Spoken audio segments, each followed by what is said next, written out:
അസ്സലാമലൈക്കും dear friends. ഇന്നത്തെ നമ്മുടെ റെസിപ്പി ഓവൻ്റെയോ ഗ്രില്ലിൻ്റെയോ ഒന്നും ആവശ്യമില്ലാതെ വളരെ എളുപ്പത്തിൽ റെസ്റ്റോറൻറ്റിൽ നിന്നും കിട്ടുന്ന അതേ രുചിയിലും നല്ല സോഫ്റ്റും ജ്യൂസിയും ആയിട്ടുള്ള ബീഫ് കബാബാണ്. നമ്മുടെ ഈ വീഡിയോ കണ്ടുകൊണ്ടിരിക്കുന്ന സമയത്ത് നിങ്ങൾക്ക് ഇഷ്ടപ്പെടുകയാണെങ്കിൽ ഒന്ന് ലൈക്ക് ചെയ്തേക്കണേ. അതുപോലെ തന്നെ നമ്മുടെ ഈ ചാനൽ ആദ്യമായിട്ട് കാണുന്നവരും ഇതുവരെയും സബ്സ്ക്രൈബ് ചെയ്യാത്തവരും പ്ലീസ് ഒന്ന് സബ്സ്ക്രൈബ് ചെയ്തേക്കണേ. ഞാനിടുന്ന വീഡിയോസ് ഉടനടി കിട്ടുന്നതിനായി സബ്സ്ക്രൈബ് ബട്ടൻ്റെ തൊട്ടടുത്ത് കാണുന്ന ബെല്ലൈക്കൺ കൂടി ക്ലിക്ക് ചെയ്തിട്ട് ഓൾ എന്ന ഓപ്ഷൻ എനേബിൾ ചെയ്യാനും മറക്കല്ലേ.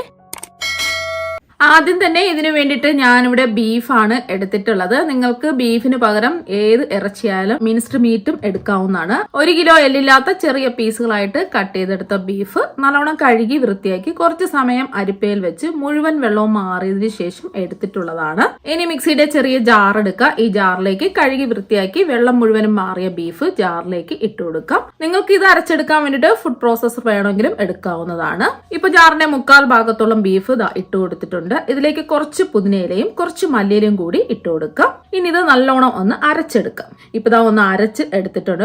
ഈ ഒരു രീതിക്ക് വേണം അരച്ചെടുക്കാൻ വേണ്ടിയിട്ട്.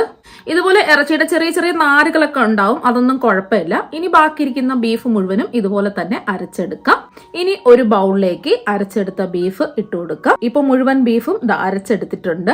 ഇനി ഒരു മിക്സിയിലെ ചെറിയ ജാറിലേക്ക് 2 ഇഞ്ച് നീളത്തിലുള്ള ഇഞ്ചി അരച്ചെടുക്കാൻ എളുപ്പത്തിന് വേണ്ടിയിട്ട് ഇതുപോലെ ചെറിയ പീസുകളായിട്ട് കട്ട് ചെയ്തെടുത്തിട്ടുണ്ട്.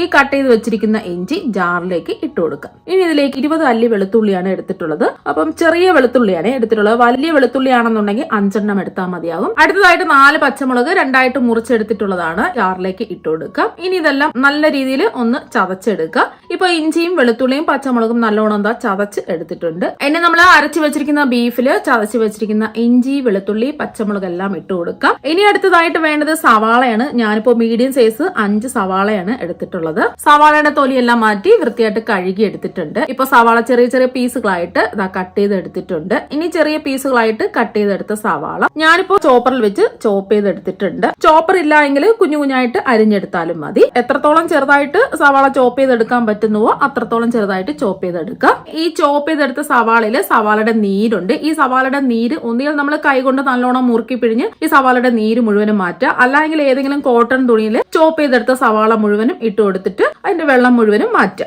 ഇപ്പൊ ഞാൻ മുറുക്കി പിഴിഞ്ഞ് ഇതിന്റെ നീര് മുഴുവനും മാറ്റിയിട്ടുണ്ട്. ഏതാണോ നിങ്ങൾക്ക് എളുപ്പമായിട്ട് തോന്നുന്നത് അങ്ങനെ ചെയ്യുക. ഞാനിപ്പോ ചോപ്പ് ചെയ്തെടുത്ത സവാള മുഴുവനും കൈകൊണ്ട് മുറുക്കി പിഴിഞ്ഞ് സവാളയുടെ നീര് മുഴുവനും മാറ്റിയിട്ടുണ്ട്. ഇങ്ങനെ പിഴിഞ്ഞെടുത്ത നീര് കളയേണ്ട ആവശ്യമൊന്നുമില്ല. താരനൊക്കെ പോകാൻ വേണ്ടിയിട്ടും മുടി വളരാൻ വേണ്ടിയിട്ട് സവാളയുടെ നീര് നല്ലതാണ്. ഇതിന്റെ വീഡിയോ ഞാൻ മുമ്പ് അപ്ലോഡ് ചെയ്തിട്ടുണ്ട്. ഇതിന്റെ ലിങ്ക് ഞാൻ ഡിസ്ക്രിപ്ഷൻ ബോക്സിൽ കൊടുക്കാം. ഇപ്പൊ സവാള മുഴുവനും ഒട്ടും വെള്ളമൊന്നുമില്ലാതെ നല്ല ഡ്രൈ ആയിട്ട് കിട്ടിയിട്ടുണ്ട്. ഇനി സവാളയുടെ നീര് മുഴുവനും മാറ്റി ഡ്രൈ ആക്കി എടുത്ത സവാള മുഴുവനും ഇതിലേക്ക് ഇട്ട് കൊടുക്കാം. ഇതോടൊപ്പം തന്നെ ആവശ്യത്തിനുള്ള ഉപ്പും കൂടി ചേർത്ത് കൊടുക്കാം. ഞാനിപ്പോ 1 ടീസ്പൂൺ ഉപ്പാണ് ചേർത്ത് കൊടുക്കുന്നത്.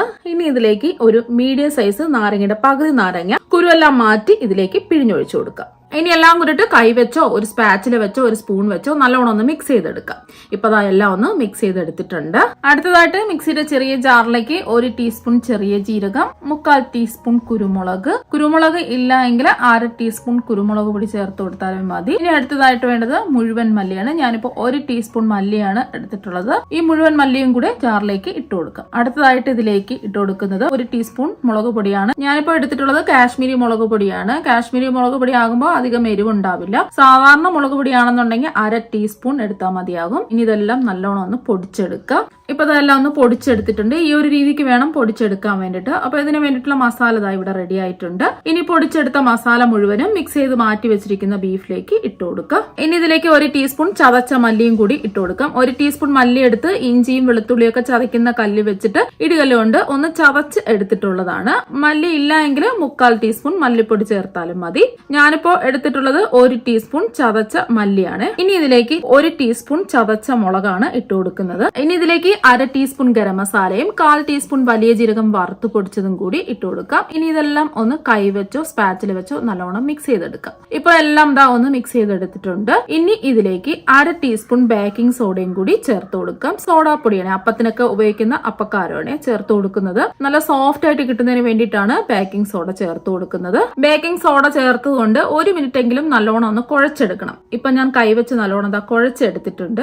ഈ ഒരു രീതിക്ക് വേണം ഒന്ന് എല്ലാം കുഴച്ചെടുക്കാൻ വേണ്ടിയിട്ട്. നല്ലതുപോലെ കുഴച്ചെടുത്തതിന് ശേഷം കുറച്ച് സമയം ഇതൊന്ന് മാറ്റി വെക്കാം. അപ്പൊ കുറച്ച് സമയം ഇത് മാറ്റി വെച്ചാൽ മാത്രമേ ഈ മസാലയെല്ലാം ബീഫിൽ പിടിച്ച് നല്ല സോഫ്റ്റ് ആയിട്ട് മാറി കിട്ടുകയുള്ളൂ. ഇനി ഇത് മൂടി റെസ്റ്റ് ചെയ്യാൻ വേണ്ടിയിട്ട് ഫ്രിഡ്ജിലേക്ക് മാറ്റി വെക്കാം. ഈ ഒരു സമയം കൊണ്ട് ഇതിന്റെ കൂടെ കഴിക്കാൻ പറ്റിയ ഈസി ആയിട്ട് ചെയ്തെടുക്കാൻ പറ്റിയ സാലഡ് എങ്ങനെ തയ്യാറാക്കി എടുക്കാൻ നോക്കാം. ഇതിന് വേണ്ടിയിട്ട് ഒരു ബൗളിൽ 2 ടേബിൾ സ്പൂൺ പുതിനയില ചെറുതായിട്ട് കട്ട് ചെയ്തതും അതുപോലെ തന്നെ 2 ടേബിൾ സ്പൂൺ മല്ലിയില ചെറുതായിട്ട് കട്ട് ചെയ്തും കൂടി ഇട്ട് കൊടുക്കാം. ഇനി ഇതിലേക്ക് മീഡിയം സൈസ് സവാള നീളത്തിൽ കട്ട് ചെയ്തും അതുപോലെ തന്നെ ഒരു തക്കാളി ചെറുതായിട്ട് കട്ട് ചെയ്തും കൂടി ഇട്ട് കൊടുക്കാം. ഇനി ഇതിലേക്ക് ഒരു മീഡിയം സൈസ് നാരങ്ങ കുരുവെല്ലാം മാറ്റി ഇതിലേക്ക് പിഴിഞ്ഞും കൂടി ഒഴിച്ചു കൊടുക്കാം. ഇനി ഒരു 1/4 ടീസ്പൂൺ കുരുമുളക് പൊടിയും ആവശ്യത്തിനുള്ള ഉപ്പും കൂടി ചേർത്ത് കൊടുക്കാം. ഞാനിപ്പോ 1/4 ടീസ്പൂൺ ഉപ്പാണ് ചേർത്ത് കൊടുക്കുന്നത്. ഇനി എല്ലാം ഒന്ന് നന്നായിട്ടൊന്ന് മിക്സ് ചെയ്തെടുക്കാം. കൈ വെച്ചോ സ്പൂൺ വെച്ചോ ഒന്ന് മിക്സ് ചെയ്തെടുത്താൽ മതിയാവും. ഇപ്പൊ നല്ലോണം മിക്സ് ചെയ്തെടുത്തിട്ടുണ്ട്. ഇപ്പൊ ഇതിന്റെ കൂടെ കഴിക്കാൻ പറ്റിയ സാലഡ് ഇവിടെ റെഡി ആയിട്ടുണ്ട്. ഇപ്പൊ ഇത് റെസ്റ്റ് ചെയ്യാൻ വെച്ചിട്ട് അരമണിക്കൂർ കഴിഞ്ഞിട്ടുണ്ട്. 1 മണിക്കൂർ കഴിഞ്ഞെടുത്താൽ അത്രയും നല്ലത്. ഇപ്പൊ കണ്ടില്ലേ, കുറച്ചും കൂടെ നല്ല കട്ടിയായിട്ട് മാറിയിട്ടുണ്ട്. ഇതിൽ ഒട്ടും വെള്ളത്തിന്റെ അംശം ഉണ്ടാവാൻ പാടില്ല. നല്ല കട്ടിക്ക് ഇരുന്നാൽ മാത്രമേ ഷേപ്പ് ചെയ്തെടുക്കാൻ പറ്റുള്ളൂ. ഇനി ഈ മിക്സിൽ നിന്നും കുറച്ച് മിക്സ് എടുത്ത് ഇതുപോലെ ഒന്ന് ഉരുട്ടിയെടുക്കാം. ഇനി നമുക്ക് വേണ്ടത് നല്ലൊരു ഷേപ്പ് കിട്ടുന്നതിന് വേണ്ടിയിട്ട് ഇതുപോലത്തെ ഒരു കമ്പിയാണ്. ഇതുപോലത്തെ കമ്പി ഇല്ലെങ്കിൽ ഉടൻ സ്ക്വയർ എടുക്കുക. അതും ഇല്ലെങ്കിൽ നീളമുള്ള സ്പൂണോ ചട്ടുകുമോ പപ്പടം കുത്തിയോ അല്ലെങ്കിൽ നീളമുള്ള കത്തിയോ എന്തെങ്കിലും ഒന്ന് എടുത്താൽ മതിയാവും. കട്ടിയും നീളമുള്ള ചൂട് കൊണ്ടാൽ ഉരുക്കി പോകാത്ത എന്തെങ്കിലും ഒന്ന് എടുക്കുക. ഞാനിപ്പോ ഇതുപോലത്തെ ഒരു കമ്പിയാണ് എടുത്തിട്ടുള്ളത്. ഇനി ഉരുട്ടിയെടുത്ത മിക്സ് ഈ കമ്പിയിൽ വെച്ചിട്ട് നന്നായിട്ട് ഇതുപോലെ ഷേപ്പ് ചെയ്തെടുക്കാം. നല്ലോണം പ്രസ് ചെയ്ത് വേണം ഇതുപോലെ ഷേപ്പ് ചെയ്തെടുക്കാൻ വേണ്ടിയിട്ട്. വേണമെങ്കിൽ ഇടയ്ക്ക് കൈ ഒന്ന് വെള്ളത്തിൽ നനച്ചിട്ട് എല്ലാ ഭാഗവും ഇതുപോലെ ഒന്ന് ഷേപ്പ് ചെയ്തെടുത്താലും മതിയാവും. ഇപ്പൊ നല്ലോണം ഒന്ന് ഷേപ്പ് ചെയ്തെടുത്തിട്ടുണ്ട്. നല്ലോണം കൈ വെച്ച് ഇതുപോലെ പ്രസ് ചെയ്ത് വേണം ഷേപ്പ് ചെയ്തെടുക്കാൻ വേണ്ടിയിട്ട്. അപ്പൊ ഈ ഷേപ്പ് ചെയ്തത് നിങ്ങൾക്ക് ഇത് കൈ വിരലുകൾ വെച്ചിട്ട് ഡിസൈൻ കൊടുക്കാവുന്നതാണ്. ഇപ്പൊ ഞാൻ വിരൽ വെച്ചിട്ട് ഡിസൈൻ ഒന്നും കൊടുക്കുന്നില്ല.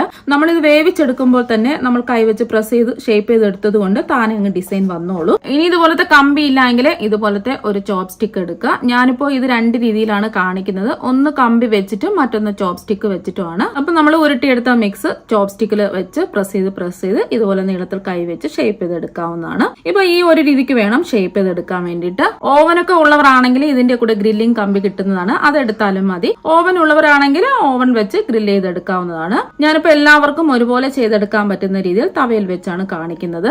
ഇനി ഇരുമ്പിന്റെ ഒരു തവയോ അല്ലെങ്കിൽ ദോശക്കല്ലോ എന്തെങ്കിലും എടുക്കുക. ഞാനിപ്പോ ഒരു ദോശക്കല്ലാണ് എടുത്തിട്ടുള്ളത്. മീഡിയം ഫ്ലെയിം വേണം വെക്കാൻ വേണ്ടിയിട്ട്. ഇപ്പൊ ദോശക്കല്ല് ഒന്ന് ചൂടായിട്ടുണ്ട്. ഈ ദോശക്കല്ലിന്റെ 2 അറ്റത്തും 2 കമ്പി വെച്ചു കൊടുക്കാം. ഇനി ബീഫിന്റെ മിക്സ് വെച്ച് ഷേപ്പ് ചെയ്തെടുത്ത കമ്പി ഇതുപോലെ ഈ കമ്പിയുടെ മുകളിലായിട്ട് വെച്ചു കൊടുക്കാം. ഇപ്പൊ ഞാൻ 3 എണ്ണമാണ് വെച്ചു കൊടുക്കുന്നത്. ബീഫിന്റെ മിക്സ് ദോശക്കല്ലിൽ തട്ടാതിരിക്കാൻ വേണ്ടിയിട്ടാണ് ഈ 2 അറ്റവും കമ്പി വെച്ചു കൊടുക്കുന്നത്. അപ്പൊ മീഡിയം ഫ്ലെയിം വേണം വെക്കാൻ വേണ്ടിയിട്ട്. ഇനി ഇത് ചൂടാക്കി ഡ്രൈ ആക്കി എടുക്കാം. എല്ലാ ഭാഗവും തിരിച്ചും മറിച്ചും ഒക്കെ വെച്ച് നല്ലോണം ചൂടാക്കി എടുക്കാം. ഇപ്പൊ തിരിച്ചും മറിച്ചും ഒക്കെ വെച്ച് ചൂടാക്കി എടുത്തിട്ടുണ്ട്. ദോശക്കല്ലിന്റെ ആ ചൂട് കൊണ്ട് ഇതെല്ലാം ഡ്രൈ ആയിട്ട് വന്നിട്ടുണ്ട്. ഇപ്പൊ ഒരു 3 മിനിറ്റ് ഒക്കെ കഴിഞ്ഞിട്ടുണ്ട്. ഇനി ഇത് ദോശക്കല്ലിൽ നിന്ന് എടുത്തു മാറ്റാം. ഇനി ഇത് കമ്പിയിൽ നിന്ന് മെല്ലെ ഊരി മാറ്റാം. ഇപ്പൊ കമ്പിയിൽ വെച്ച് ഷേപ്പ് ചെയ്തെടുത്തത് മുഴുവനും വേവിച്ചെടുത്തിട്ടുണ്ട്. ഇപ്പൊ കണ്ടില്ലേ, നല്ലൊരു ഷേപ്പ് കിട്ടിയിട്ടുണ്ട്. ഇനി ഒരു പാനിലേക്ക് 2 ടേബിൾ സ്പൂൺ സൺഫ്ലവർ ഓയിൽ ഒഴിച്ചു കൊടുക്കാം. ഇനി ചൂടായി കിടക്കുന്ന എണ്ണയിലേക്ക് ഓരോന്നായിട്ട് ഇട്ട് കൊടുക്കാം. ഞാൻ 4 എണ്ണമാണ് ഇട്ട് കൊടുത്തിട്ടുള്ളത്. ഇനി ഇത് തിരിച്ചും മറിച്ചും നല്ലതുപോലെ ഒന്ന് വേവിച്ചെടുക്കാം. എല്ലാ ഭാഗവും നന്നായിട്ട് വെന്ത് കിട്ടണം. ലോ ഫ്ലെയിം വേണം വെക്കാൻ വേണ്ടിയിട്ട്. ഫ്ലെയിം കൂട്ടിയിടരുത്. ഫ്ലെയിം കുറച്ചിട്ടാൽ മാത്രമേ ഇതിന്റെ ഉള്ളൊക്കെ നല്ലോണം വെന്ത് കിട്ടുകയുള്ളൂ. ഇപ്പൊ തിരിച്ചു മറിച്ചു വിട്ട് നന്നായിട്ട് എല്ലാ ഭാഗവും വെന്ത് കിട്ടിയിട്ടുണ്ട്. ഇനി ഇത് പാനിൽ നിന്ന് ഓരോന്നായിട്ട് എടുത്തു മാറ്റാം.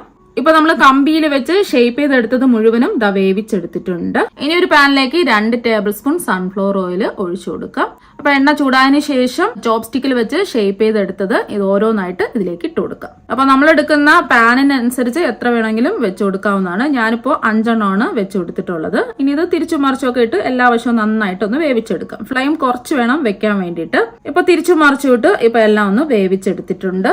ഇനി ഇത് ആ ചൂടോടുകൂടി തന്നെ ചോപ്പ് സ്റ്റിക്കിൽ നിന്ന് മെല്ലെ ഊരി മാറ്റാം. ഇപ്പൊ അടിപൊളി ടേസ്റ്റ് റെസ്റ്റോറന്റ് സ്റ്റൈലില് വളരെ പെട്ടെന്ന് ചെയ്തെടുക്കാൻ പറ്റുന്ന ബീഫ് കബാബ് ഇവിടെ റെഡി ആയിട്ടുണ്ട്. നല്ല അടിപൊളി ടേസ്റ്റ് ആണ്. ഓവൻ ഇല്ലെങ്കിൽ ഓവനിൽ ചെയ്തെടുത്ത അതേ ടേസ്റ്റും രീതിയിലുമാണ് നമുക്ക് പാനിലും ചെയ്തെടുക്കാൻ പറ്റും. ഇത് പുറത്തു നിന്നും വാങ്ങുകയാണെങ്കിൽ നല്ല വിലയാവും. നമ്മളെ റെസ്റ്റോറന്റുകളിൽ നിന്നും വലിയ വില കൊടുത്ത് വാങ്ങാതെ അതേ ടേസ്റ്റിലും അതേ രീതിയിലും നമുക്ക് ഓവനൊന്നും ഇല്ലാതെ വീട്ടിൽ തന്നെ ഈസി ആയിട്ട് ചെയ്തെടുക്കാൻ പറ്റും. അപ്പൊ ഇതിൽ നിന്നും ഒരെണ്ണം എടുത്ത് മുറിച്ചും കൂടി കാണിച്ചു തരാം. ഇപ്പൊ കണ്ടില്ലേ, നല്ല നല്ല സോഫ്റ്റ് ആണ്. അത് മാത്രമല്ല നല്ലോണം വെന്തൊക്കെ കിട്ടിയിട്ടുണ്ട്. അപ്പൊ കണ്ടില്ലേ എത്ര മാത്രം സോഫ്റ്റ് ആണെന്നുള്ളത്. നല്ല അടിപൊളി ടേസ്റ്റ് ആണ് കഴിക്കാൻ വേണ്ടിയിട്ട്. അപ്പൊ നിങ്ങൾ എല്ലാവരും ഇതുപോലെ ഒരു പ്രാവശ്യം ഒന്ന് ട്രൈ ചെയ്ത് നോക്കുക. തീർച്ചയായും നിങ്ങൾക്ക് എല്ലാവർക്കും ഇഷ്ടപ്പെടും. അപ്പൊ നമുക്ക് മറ്റൊരു വെറൈറ്റി ഡിഷുമായിട്ട് വീണ്ടും കാണാം. താങ്ക്